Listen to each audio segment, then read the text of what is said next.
ಇಡೀ ಭಾರತದಲ್ಲಿ 54 ವರ್ಷಗಳಷ್ಟು ದೀರ್ಘಕಾಲ ರಾಜ್ಯಭಾರ ಮಾಡಿರುವಂಥ ಯಾವ ರಾಣಿಯೂ ಇಲ್ಲ. ಕ್ರಿಸ್ತ ಪೂರ್ವದಿಂದಲೂ ನಾವು ವಿದೇಶಗಳ ಜೊತೆಗೆ ವ್ಯವಹಾರ ಮಾಡ್ತಾ ಇದ್ದಿದ್ದು ಬಂಗಾರದ ಮೂಲಕ. ಅದನ್ನು ಬೆಳ್ಳಿಗೆ ಬದಲಾಯಿಸಿರುವಂಥ ಪ್ರಪ್ರಥಮ ಮಹಿಳೆ ಅವಳು. ಕಾಳಿ ನದಿಯಿಂದ ಈಚೆಗೆ ಪೋರ್ಚುಗೀಸರು ಕಾಲಿಡಿದ ಹಾಗೆ ತಡೆದದ್ದೇ ಇವಳು. ಅವರು ಕಾಲಿಡಕ್ಕೂ ಯೋಚನೆ ಮಾಡುವಂತಾಯಿತು. ಇಲ್ಲದಿದ್ದರೆ ಯಾವತ್ತೋ ನಮ್ಮ ಹೊನ್ನಾವರದಿಂದ ಮೇಲ್ಭಾಗದ ಅಷ್ಟೂ ಜಾಗ ಗೋವಾದ ಥರ ಆಗೋಗ್ತಿತ್ತು. ನನಗೆ ಆಶ್ಚರ್ಯ ಅನಿಸುತ್ತೆ, 500 ವರ್ಷಗಳ ಹಿಂದೆ ಒಂದು ಹಳ್ಳಿಯಲ್ಲಿ ಹುಟ್ಟಿರುವಂಥ ಹೆಣ್ಣು ಮಗಳು 18 ವರ್ಷಕ್ಕೆ ಪಟ್ಟ ಏರಿದವಳಿಗೆ ಆ ಥರದ ಬುದ್ಧಿವಂತಿಕೆ ಹೇಗೆ ಬಂತು? 14ನೇ ಶತಮಾನದಲ್ಲಿ ಈ ಭಟ್ಕಳಕ್ಕೆ ಬಂದವನು ಅವನು ಹೇಳ್ತಾನೆ, ಭಟ್ಕಳದಲ್ಲಿ 14 ಹೆಣ್ಣು ಮಕ್ಕಳ ಶಾಲೆ ಇತ್ತು ಅಂತ. ನಮ್ಮಲ್ಲಿ ಹೆಣ್ಣುಮಕ್ಳಿಗೆ ಶಿಕ್ಷಣವೇ ಇರಲಿಲ್ಲ ಅನ್ನುವಂಥ ಕಾಲದಲ್ಲಿ ಅವನು ಅದನ್ನು ಉಲ್ಲೇಖ ಮಾಡ್ತಾನೆ ಅವನ ಇದರಲ್ಲಿ. ನಮಸ್ತೆ, ಬಿ ಗಣಪತಿ ಚಾನಲ್ಗೆ ಸ್ವಾಗತ. ಒಂದು ವಿಶೇಷವಾದಂಥ ಐತಿಹಾಸಿಕ ಸರಣಿಯನ್ನು ಮಾಡುವಂಥ ಒಂದು ಧನ್ಯತೆಯ ಕ್ಷಣವನ್ನು ನಿಮ್ಮೊಟ್ಟಿಗೆ ಹಂಚಿಕೊಳ್ಳಿಕ್ಕೆ ನಾನು ಕೂತಿದ್ದೇನೆ. 500 ವರ್ಷಗಳ ಹಿಂದೆ ತನ್ನ 18 ವರ್ಷದಲ್ಲಿ ಪಟ್ಟವನ್ನು ಏರಿ 54 ವರ್ಷಗಳ ಅವಿಚ್ಛಿನ್ನವಾದಂಥ ಆಡಳಿತವನ್ನು ಮಾಡಿದಂಥ ಉತ್ತರ ಕನ್ನಡದ ಗೇರ್ಸೊಪ್ಪೆಯ ಕಾಳುಮೆಣಸಿನ ರಾಣಿ ಇವತ್ತು ಕನ್ನಡದ ನೆಲದ ಐಕಾನ್ ಆಗಬೇಕಿತ್ತು. ಆದರೆ ದುರಂತ ಏನು ಗೊತ್ತಾ?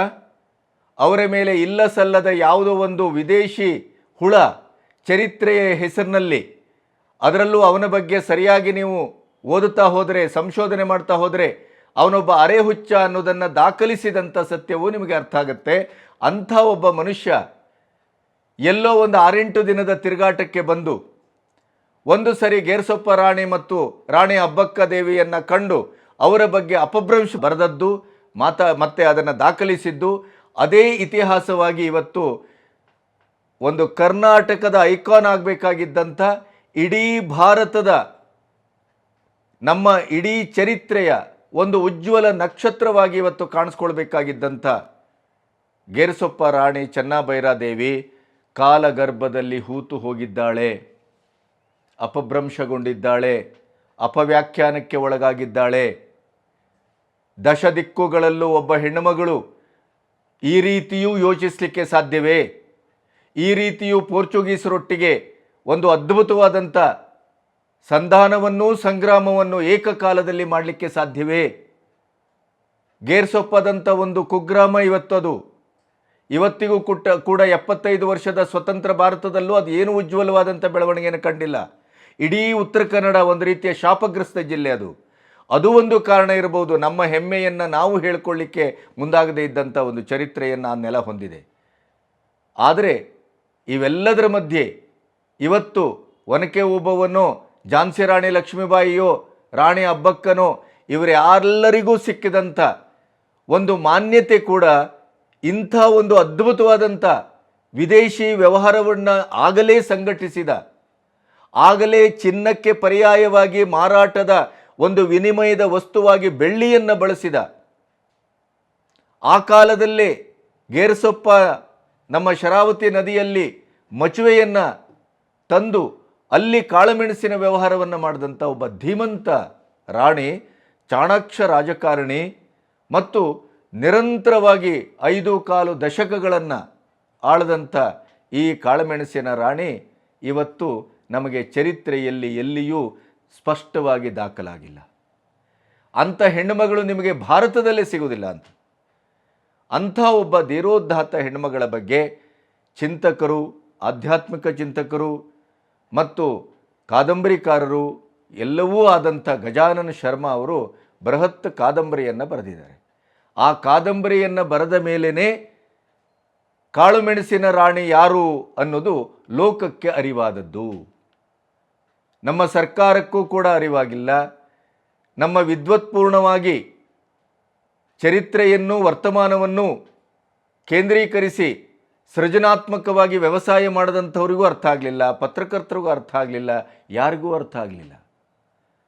ಧರ್ಮಸ್ಥಳ ಹೆಗಡೆಯವರು ಸ್ಥಳೀಯರೊಟ್ಟಿಗೆ ಸೇರಿ ಚೆನ್ನಭೈರಾದೇವಿಯ ಥೀಮ್ ಪಾರ್ಕ್ ಮಾಡಲಿಕ್ಕೆ ಹೊರಟಿದ್ದಾರೆ. ಅದು ಏನೋ ಒಂದಿಷ್ಟು ಕೆಲಸಗಳಾಗಿದೆ, ಅದರ ಕೆಲವು ಅಡೆತಡೆಗಳು, ಕೆಲವು ಒಂದು ಸಮಸ್ಯೆಗಳಿಂದ ಅದು ಇನ್ನೂ ಪೂರ್ಣ ರೂಪದಲ್ಲಿ ಕಾರ್ಯರೂಪಕ್ಕೆ ಬಂದ ಹಾಗೆ ಕಾಣಲಿಲ್ಲ.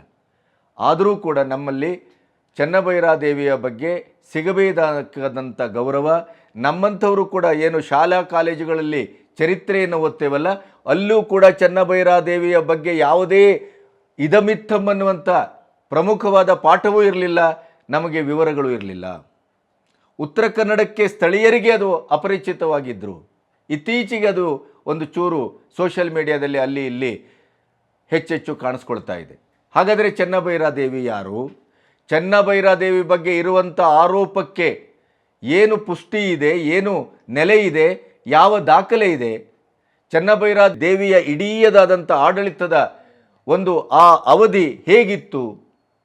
ಗೇರ್ಸೊಪ್ಪ ರಾಣಿಯ ವೈಖರಿ ಏನು? ಉಜ್ವಲತೆ ಏನು? ಚಾಣಾಕ್ಷತೆ ಏನು? ಈ ಕನ್ನಡ ನಾಡಿಗೆ ಅವಳ ಕೊಡುಗೆ ಏನು? ಭಾರತಕ್ಕೆ ಅವಳ ಕೊಡುಗೆ ಏನು?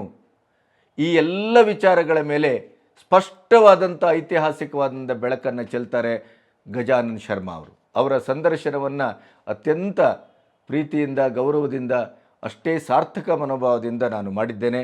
ಆ ಸರಣಿಗೆ ನಿಮಗೆ ಸ್ವಾಗತ. ಅದರ ಜೊತೆಗೆ ಗಜಾನನ್ ಶರ್ಮಾ ಅವರಿಗೆ ನಿಮ್ಮ ಪರವಾಗಿ ಮತ್ತು ನನ್ನ ಈ ಸೋಷಿಯಲ್ ಮೀಡಿಯಾದ ಚಾನಲ್ ಪರವಾಗಿ ಅವರಿಗೆ ಅಭಿನಂದನೆಯನ್ನು ಸಲ್ಲಿಸ್ತಾ ಪ್ರಥಮ ಸರಣಿಗೆ ನಿಮಗೆ ಸ್ವಾಗತ. ಶರ್ಮಾ ಅವರೇ, ನಮಸ್ತೆ. ನಮಸ್ಕಾರ ಸರ್. ಬಹಳ ಕಾಲದಿಂದ ನಿಮ್ಮನ್ನು ಭೇಟಿ ಮಾಡಬೇಕು ಅಂತಿದ್ದೆ ನಾನು, ಅದಾಗಲಿಲ್ಲ. ಬಹುಶಃ ಸಮಯ ಒದಗಿ ಬರಲಿಲ್ಲ ಅಂತ ಕಾಣುತ್ತೆ. ಹಾಗೆ ಇರ್ಬೋದು. ನೀವು ಭಟ್ಕಳದವರು, ನಾನು ಹೊನ್ನಾವರದವನು, ಒಂದೇ ಜಿಲ್ಲೆಯವರು. ದೌರ್ಭಾಗ್ಯ ಅಂತಂದರೆ ನಮ್ಮ ಜಿಲ್ಲೆ ಬಹುಶಃ ಒಂದು ಸ್ಥಗಿತಗೊಂಡ ಜಿಲ್ಲೆ ಅನ್ನೋದು. ಅಂದರೆ ನನ್ನ ಬಾಲ್ಯದಿಂದ ಇವತ್ತಿನವರೆಗೂ ನಾನು ನೋಡಿದ ಪ್ರತಿಯೊಂದು ಚಹರೆಯು ಹಾಗೆ ಉಳ್ಕೊಂಡಿದೆ ಅಲ್ಲಿ. ಅದು ಬದಲೇ ಆಗಿಲ್ಲ.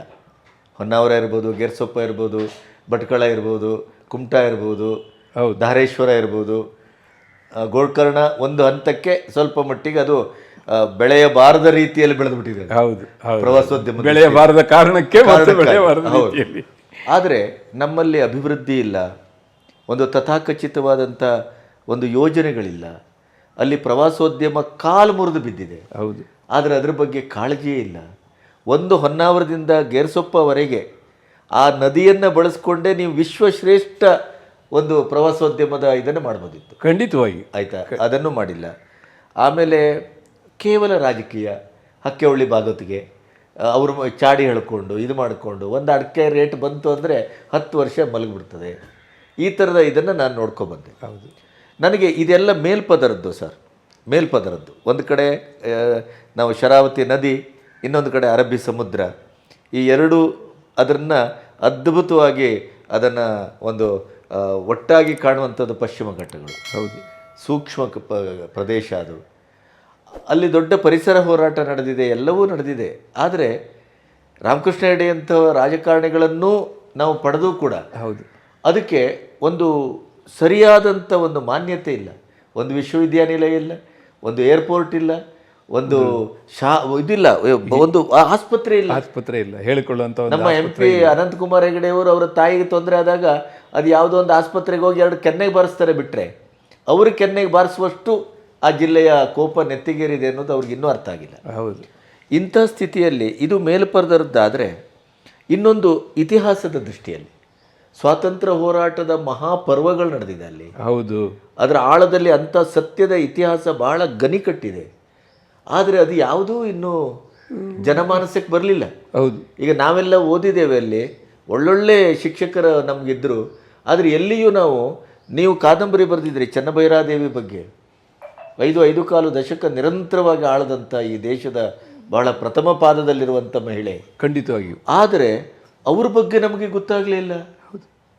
ಒಂದು ರೋಡ್ಗೆ ಹೆಸರಿಲ್ಲ. ಹೌದು. ಏನೂ ಇಲ್ಲ.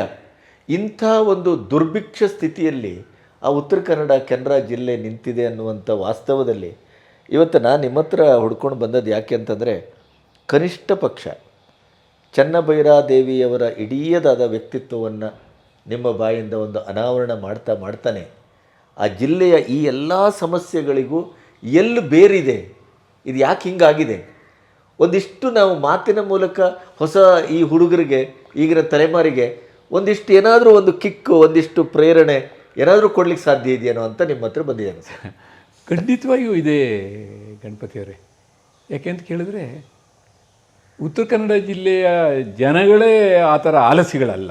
ಅಲ್ಲಪ್ಪ. ಅವರಲ್ಲಿ ಮೊದಲಿನಿಂದ ನೀವು ಐತಿಹಾಸಿಕವಾಗಿ ನೋಡಿದ್ರೂ ಕೂಡ ಇತಿಹಾಸ ಚೆನ್ನಾಗಿಯೇ ಅವರು ಬಾಳಿ ಬದುಕಿದಂತಹ ಜನ, ಜೊತೆಗೆ ಹೋರಾಟ ಪ್ರವೃತ್ತಿ ಇದೆ, ಶ್ರಮಜೀವಿಗಳು, ಬುದ್ಧಿಜೀವಿಗಳು ಎಲ್ಲ ಹೌದು. ಹಾಗಿದ್ದು ಯಾಕೆ ಉತ್ತರ ಕನ್ನಡ ಜಿಲ್ಲೆ ಒಂಥರ ಏನು ಹೇಳಬೇಕು, ಈ ಪ್ರಚಾರದ ಅಥವಾ ಒಂದು ಇದಕ್ಕೆ ಬರಲೇ ಇಲ್ಲ, ಮುಂಚೂಣಿಗೆ ಬರಲಿಲ್ಲ ಅನ್ನುವಂಥ ಪ್ರಶ್ನೆ ಬಂದಾಗ ನಾನು ಈ ಚನ್ನಭೈರಾದೇವಿ ಇಟ್ಕೊಂಡೇ ಮಾತಾಡೋಣ ಅಂದ್ರಿ ತಾವು.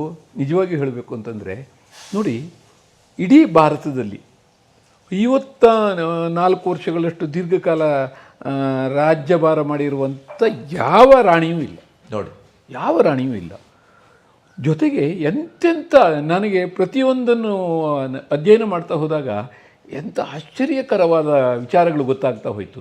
ನೋಡಿ, ಇಡೀ ಭಾರತದಲ್ಲಿ ನಾವು ಆ ಕಾಲದಿಂದಲೂ ಕ್ರಿಸ್ತ ಪೂರ್ವದಿಂದಲೂ ನಾವು ವಿದೇಶಗಳ ಜೊತೆಗೆ ವ್ಯವಹಾರ ಮಾಡ್ತಾ ಇದ್ದಿದ್ದು ಬಂಗಾರದ ಮೂಲಕ. ಬಂಗಾರವೇ ನಮ್ಮ ವಿನಿಮಯ ಆಗಿತ್ತು. ನಾವು ಯಾವುದೇ ವಸ್ತುವನ್ನು ಕೊಟ್ಟರೂ ಮರಳಿ ಬಂಗಾರವನ್ನು ಪಡಿತಿದ್ವಿ. ಅದನ್ನು ಬೆಳ್ಳಿಗೆ ಬದಲಾಯಿಸಿರುವಂಥ ಪ್ರಪ್ರಥಮ ಮಹಿಳೆ ಅವಳು. ನೋಡಿ, ಯಾಕೆ ಮಾಡಿದ್ಲು ಅಂತಂದರೆ, ಒಂದು ಕಾಲದಲ್ಲಿ ಈ ಸ್ಪೇನ್ ದೇಶದವರಿಗೆ ದಕ್ಷಿಣ ಅಮೇರಿಕಾದಲ್ಲಿ ಬೆಳ್ಳಿಯ ಗಣಿಗಳು ದೊರಕಿ ಅವರು ವಸಾಹತುಶಾಹಿಗಳಾಗಿ ಅಲ್ಲಿಯ ವಸಾಹತನ್ನು ಸ್ಥಾಪಿಸಿದಾಗ ಅಲ್ಲಿ ಬೆಳ್ಳಿಯ ಗಣಿಗಳು, ಅನರ್ಘ್ಯವಾದ ಬೆಳ್ಳಿ ಗಣಿಗಳು ದಾಟಿದಾಗ ಯುರೋಪಿನಲ್ಲಿ ಬೆಳ್ಳಿಯ ಅತಿ ಪ್ರಸರಣ ಆಯಿತು. ಹಾಗಾಗಿ ನಮ್ಮ ವಸ್ತುಗಳಿಗೆ ಹೆಚ್ಚು ಬೆಳ್ಳಿಯನ್ನು ಪಡಿಬೋದು ಅನ್ನೋ ಒಂದೇ ಕಾರಣಕ್ಕಾಗಿ ಅವಳು ಬಂಗಾರದ ಬದಲು ಬೆಳ್ಳಿಯ ಮೂಲಕ ವ್ಯವಹಾರ ಮಾಡಿರೋ ಅಂತಹ ಜಾಣ್ಮೆ. ಅಂಥ INS ಗೇರ್ಸಪ್ಪ ಮುಳುಗಿದಾಗ, ಅದು ಬರೀ 2ನೇ ಮಹಾಯುದ್ಧದ ಕಾಲದಲ್ಲಿ ಒಂದು ಹಡಗು ಮುಳುಗುತ್ತೆ INS ಗೇರ್ಸಪ್ಪ ಅಂತೇಳಿ, ಅದರಲ್ಲಿ 75,000 ಟನ್ನೋ ಎಷ್ಟೋ ಬೆಳ್ಳಿ ದೊರಕತ್ತೆ. ಅದು ಆ ಬೆಳ್ಳಿಯ ಮೂಲ ಯಾವುದು, ಭಾರತ ಅನ್ನೋದು ಗೊತ್ತಿತ್ತೇವೇನೋ, ಎಲ್ಲಿದು ಅನ್ನೋದು ಗೊತ್ತಿಲ್ಲ. ಅಂದರೆ ಗೇರ್ಸಪ್ಪ ಅನ್ನೋದಕ್ಕೂ ನಮಗೆ ಆಧಾರ ಇಲ್ಲದೆ ಇರ್ಬೋದು, ಆದರೆ ಆ ಹಡಗಿನ ಹೆಸರಿನ ಜೊತೆಗೆ ಹೋಲಿಸ್ಕೊಂಡಾಗ ನಮಗದೆಲ್ಲ ಗೇರ್ಸಪ್ಪಿಯ ಬೆಳ್ಳಿ ಇರ್ಬೋದೇನೋ ಅನ್ನುವಂಥ ಒಂದು ಕಲ್ಪನೆ ಅಂತೂ ಮಾಡ್ಬೋದು ನಾವು. ಅಲ್ಲ, ಅದಕ್ಕೆ ಐತಿಹಾಸಿಕವಾಗಿ ಒಂದು ದಾಖಲೆ ಆ ಕೆಲಸಗಳು ನಡೆದಿದ್ದಾವೆ.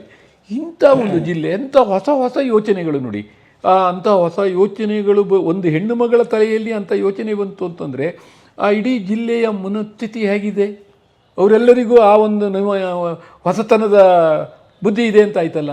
ಹಾಗಿತ್ತು ಇವತ್ತು ಕರ್ನಾಟಕದ ಹಿಂದುಳಿದ ಜಿಲ್ಲೆಗಳ ಸಾಲಿಗೆ ಉತ್ತರ ಕನ್ನಡದಂಥ ಒಂದು ಸಮೃದ್ಧವಾದ ಜಿಲ್ಲೆ ಸೇರುತ್ತೆ ಅಂತಾದರೆ ಅದು ಖಂಡಿತವಾಗಿಯೂ ತಾವು ಹೇಳಿದಾಗೆ ನಾವು ಇವತ್ತಿನ ಆಡಳಿತಗಾರರನ್ನು ಅಥವಾ ಹಿಂದಿನವರನ್ನು ಯಾರನ್ನು ದೂರಬೇಕೋ ಗೊತ್ತು. ಒಡವಿದ್ದು ಬಡವೆ, ಒಡವೆ ಇದ್ದು ಬಡವೆ ಆಗಿ ಖಂಡಿತವಾಗಿಯೂ ಅದು ಎಂಥ ಒಡವೆ, ಎಂಥ ಒಡವೆ. ಆಮೇಲೆ ನಮ್ಮಲ್ಲಿ ಈ ಫೆಮಿನಿಸ್ಟ್ಗಳು ಏನು ಬಹಳ ದೊಡ್ಡ ಗಿಳವಳ ಎಲ್ಲ ಮಾಡ್ತಾವಲ್ಲ, ಹೌದು, ಅವರಿಗೆ ಈ ಹೆಣ್ಮಗಳು ಮಾನಧನ ಆಗ್ಬೇಕಿತ್ತು. ಖಂಡಿತವಾಗಿಯೂ ಅಲ್ವಾ, ಖಂಡಿತವಾಗಿಯೂ ಇವಳ ಬಗ್ಗೆ ಹೋರಾಡಬೇಕಿತ್ತು. ಯಾಕೆ ಇವಳು ಮುಂಚೂಣಿಗೆ ಬರಲಿಲ್ಲ ನಮ್ಮ ಐತಿಹಾಸಿಕ ಸಾಲಿನಲ್ಲಿ?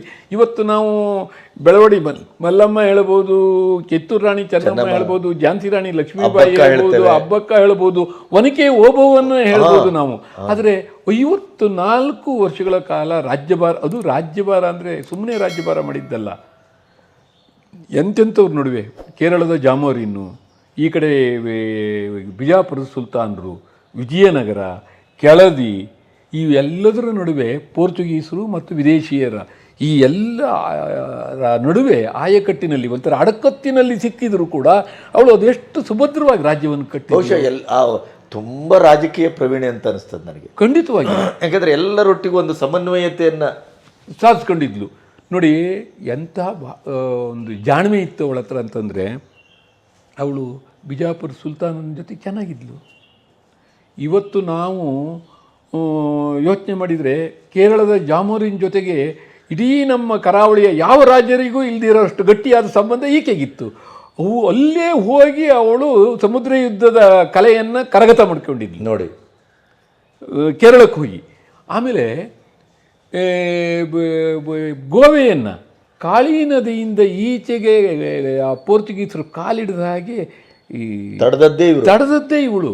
ಅವರು ಕಾಲಿಡಕ್ಕೂ ಯೋಚನೆ ಮಾಡುವಂತಾಯಿತು. ಇಲ್ಲದಿದ್ದರೆ ಯಾವತ್ತೋ ನಮ್ಮ ಹೊನ್ನಾವರದಿಂದ ಮೇಲ್ಭಾಗದ ಅಷ್ಟೂ ಜಾಗ ಗೋವಾದ ಥರ ಆಗೋಗ್ತಿತ್ತು.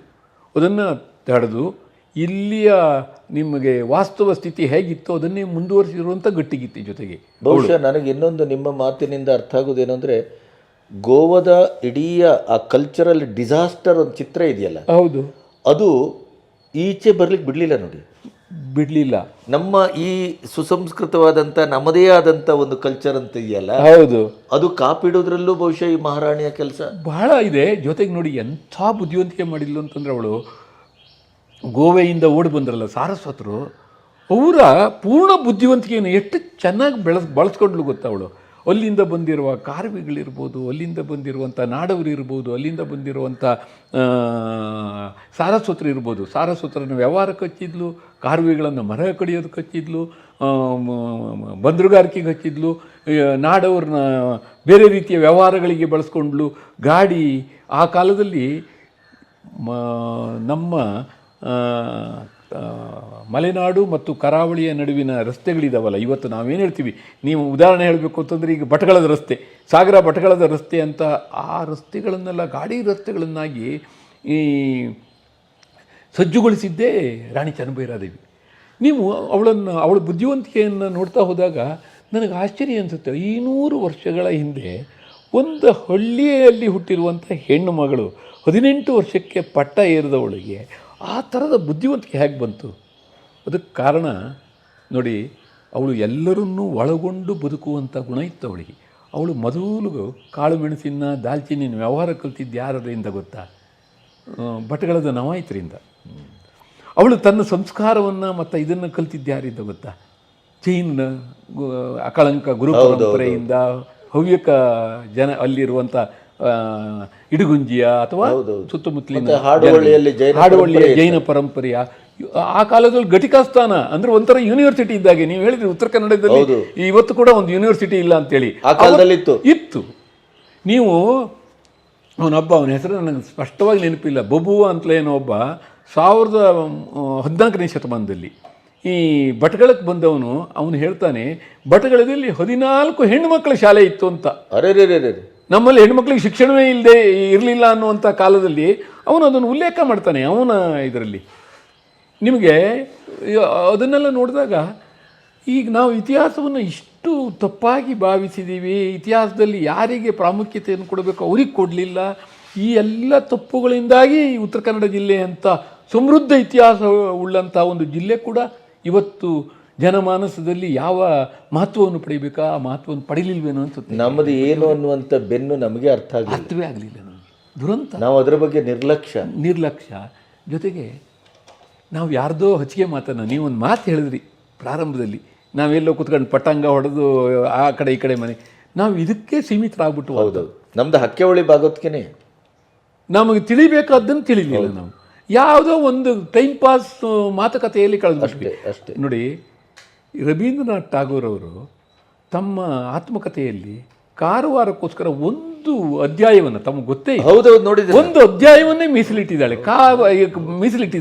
ಯಾವುದಕ್ಕೆ? ಕಾರವಾರದ ಬಗ್ಗೆ ಇದು ಮಾಡೋದಕ್ಕೆ, ಏನು ಪ್ರಕೃತಿ ಪ್ರತಿಶೋಧ ಅಂತಲೇ ಏನೋ ಅದು ಒಂದು. ನಮಗೆ ಕಾರವಾರದಲ್ಲಿ ಅದ್ರ ಬಗ್ಗೆ ಇವತ್ತು ನೀವು ಹೋದ್ರು ಎಲ್ಲ ಒಂದು ಕಡೆ ರವೀಂದ್ರನಾಥ್ ಟಾಗೋರ್ ಅಂತ ಹೆಸರು ಕೊಟ್ಟಿರ್ಬೋದೇನೋ, ಆ ಮಕ್ಕಳಿಗೆ ಇದು ನಂದು, ನಮ್ಮೂರಿಗೆ ಇಂಥವ್ರು ಬಂದಿದ್ರು ಅಂತ ಹೇಳ್ಕೊಳ್ಳುವಂಥದ್ದು ಅಲ್ಲಿ ಎಷ್ಟು ಫಲಕಗಳಿದಾವೆ? ಏನೂ ಇಲ್ಲ. ಏನಾದ್ರು ಟಾಗೋರ್ ಬೀಚ್ ಅಂತ ಒಂದು ಬೋರ್ಡ್ ಹಾಕ್ಬಿಟ್ರೆ ಮುಗಿದೋಯ್ತು. ಅದ್ರ ಪಕ್ಕದಲ್ಲಿ ಕಸ ಹಾಕ್ತೀವೇನ. ಅಲ್ಲಿ ಟಾಗೋರ್ ಬಂದವರು ಟಾಗೋರ್ ಏನೆಲ್ಲ ನೋಡಿದ್ರು, ಏನೆಲ್ಲ ಬರೆದ್ರು, ಅದನ್ನು ನಾವು ಪಾಠ್ಯ ಪುಸ್ತಕದಲ್ಲಿ ಹಾಕಿದ್ರ. ಸರ್, ನಮ್ಮ ಜಿಲ್ಲೆಯ ಮಕ್ಕಳಿಗೆ ನೀವು ಚೆನ್ನಭೈರಾದೇವಿಯವರ ಬಗ್ಗೆ ಬಿಡಿ, ನಮ್ಮ ಜಿಲ್ಲೆಯ ಇಡೀ ಐತಿಹಾಸಿಕ ಹಿನ್ನೆಲೆ ಏನಿತ್ತು ಅನ್ನೋದ್ರ ಬಗ್ಗೆ ಒಂದು ತುಂಡಾದರೂ ನಾವು ಓದಿದ್ದೇವ ಅಂತ ಕೇಳೋಣ. ಖಂಡಿತವಾಗಿಯೂ. ಅಘನಾಶಿನಿ ನದಿ ಪಕ್ಕದ ಜಮೀನುಗಳಲ್ಲಿ ಬೆಳೀತಿರುವಂಥ ವಿಶೇಷವಾದ ಅಕ್ಕಿಯನ್ನು ಮುಡಿ ಕಟ್ಟಿ ಅದಕ್ಕೆ ಇವತ್ತು ನಾವು ಹೇಳ್ತೀವಿಲ್ಲ ವ್ಯಾಲ್ಯೂ ಆಡ್ ಮಾಡಬೇಕು ಪ್ರಾಡಕ್ಟಿಗೆ ಅಂತ ಹೇಳಿ, ಅದಕ್ಕೊಂದು ವಿಶೇಷವಾದ ಮೌಲ್ಯವನ್ನು ದೊರಕಿಸಿಕೊಟ್ಟವಳು ಚೆನ್ನಭೈರಾದೇವಿ. ನೋಡಿ, ಅದನ್ನೇ ಎಕ್ಸ್ಪೋರ್ಟ್ ಮಾಡ್ತಿದ್ರು. ಬೈಂದೂರಿಂದ ಕೆಂಪಕ್ಕಿ ವಿದೇಶಕ್ಕೆ ಹೋಗ್ತಿತ್ತು ಆ ಕಾಲದಲ್ಲಿ. ಅಂದರೆ ಈಗ ನಾವು ಕೆಂಪಕ್ಕಿ ಒಳ್ಳೇದು, ಬಿಳಿ ಅಕ್ಕಿ ಒಳ್ಳೇದಲ್ಲ ಅಂತ ಈಗ ನಾವು ಏನು ಹೇಳ್ತಿದ್ವೋ, ಆ ಕಾಲದಲ್ಲಿ ಅದನ್ನೆಲ್ಲ ಮಾಡಿದ್ರು. ನೋಡಿ, ಅವಳಿಗೆ ಪ್ರಜ್ಞೆ ಇತ್ತು ಅಂತ. ಪ್ರಜ್ಞೆ ಇತ್ತು. ದಾಲ್ಚಿನ್ನಿಗೆ ನೋಡಿ, ಪೆಪ್ಪರ್ ಬಗ್ಗೆ ಮಾತಾಡಿದ್ದಾರೆ. ಅವಳು ಪೆಪ್ಪರ್ ಕ್ವೀನ್, ಹೌದು, ಕಾಳುಮೆಣಸಿನ ರಾಣಿ. ಕಾಳುಮೆಣಸಿನ ವ್ಯವಹಾರವೇ ಅದು ಮುಖ್ಯವಾದ ವ್ಯವಹಾರ. ಆದರೆ ಅವಳದ್ದು ಕಾಳುಮೆಣಸಿನಿಗಿಂತ ಮುಖ್ಯವಾದ್ದು ದಾಲ್ಚಿನ್ನಿಗೆ ಒಂದು ವ್ಯಾವಹಾರಿಕವಾದ ಮೌಲ್ಯವನ್ನು ತಂದು ಕೊಟ್ಟಿತ್ತು. ಇಡೀ ಪಶ್ಚಿಮ ಘಟ್ಟದಲ್ಲಿ ಬೆಳೀತಿದ್ದಂಥ ದಾಲ್ಚಿನ್ನಿಯನ್ನು ಅದು ಒಂದು ಇವತ್ತೇನು ನಾವು ಚಗ್ಗೆ ಮೊಗ್ಗು ಅಂತ ಹೇಳ್ತೀವಿ, ಇದಕ್ಕೆ ಒಂದು ಮಾರುಕಟ್ಟೆಯನ್ನು ಕಲ್ಪಿಸಿದ ದಿಟ್ಟ ವ್ಯವಹಾರಸ್ಥೆ ಅವರು. ಸತ್ಯ ಹೇಳಬೇಕು ಅಂದರೆ ನನ್ನ ಅಂದಾಜು ಇವತ್ತಿನ ಗ್ಲೋಬಲೈಸೇಷನ್ನಲ್ಲಿ ಜಾಗತೀಕರಣದಲ್ಲೂ ಈ ವಿನಿಮಯ ಅನ್ನೋದು ಇವತ್ತೊಂದು ಸಹಜವಾದಂಥ ನಮ್ಮ ಬದುಕಿನ ಒಂದು ಚಲನವಲನ ಆದಂಥ ಹೊತ್ತಿನಲ್ಲೂ ಕೂಡ ಇವತ್ತು ಚೆನ್ನಭೈರಾದೇವಿಯವರು ಮಾಡಿದಂಥ ದೊಡ್ಡ ಮಟ್ಟದಲ್ಲಿ ನಾವು ವ್ಯವಹಾರಕ್ಕೆ ಅದನ್ನು ಬಳಸ್ಕೊಳ್ತಾನೆ ಇಲ್ಲ. ಅದಕ್ಕೆ ಸ್ಥಳೀಯ ಬ್ರ್ಯಾಂಡ್ ಕೊಡಬೇಕು ಅಂತ ಹೇಳ್ತೀವಲ್ಲ, ಏನು ಹೇಳ್ತೀವಿ ನಾವು, ಲೋಕಲ್ ಬ್ರ್ಯಾಂಡ್. ಆ ಒಂದು ಸ್ಥಳೀಯತೆಯನ್ನು ಅದಕ್ಕೆ ಅಂಟಿಸಿ ಅದಕ್ಕೆ ಇನ್ನೊಂದಿಷ್ಟು ಮೌಲ್ಯವನ್ನು ಗಳಿಸ್ಕೊಳ್ಳುವಂಥ ಗುಣ ನಮಗೆ ಬರದೇ ಹೋಗ್ಬಿಡ್ತಲ್ಲ.